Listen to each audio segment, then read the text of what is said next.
When I took on the role, because I'd been working in the respiratory area, I was very aware of a lot of the problems that were present, which involved everybody really, and an awful lot of it was misunderstanding on the part of the patients as to why they needed to take medication, particularly when they felt all right. And so obviously if you were going to get them to be compliant, then you had to convince them the reasons why this was necessary. That was the big thing that stood out, first of all. And the other thing I had noticed in the course of being with patients is the totally inadequate use of the devices that delivered the medication. In other words, the inhalers. I don't think I saw one patient in all the time, I think I was 10 or 11 years in this job, that was using their inhaler correctly or their medication correctly. The other things I noticed, I tried to involve the physio students a little bit more in the management of the respiratory conditions, not only asthma.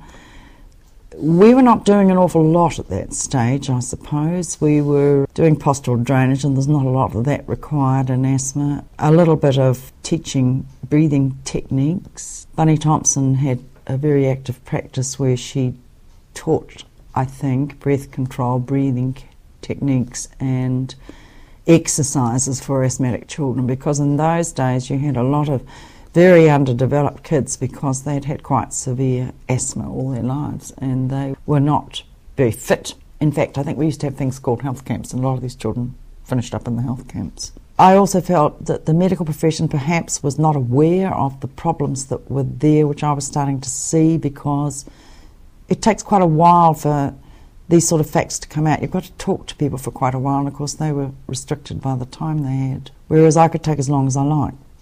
And that was a big advantage because I really got to the bottom of their problems, and it did take time. And I always remember one of the GPs saying to me, well, it's all very well for you, you know, your salary is being paid by the hospital board and you can spend all day with one patient if you like, but I can't. And so I tried to make them understand that I wasn't asking them to spend all day with a patient, I was asking them to use this service, which they were a bit loath to do actually originally.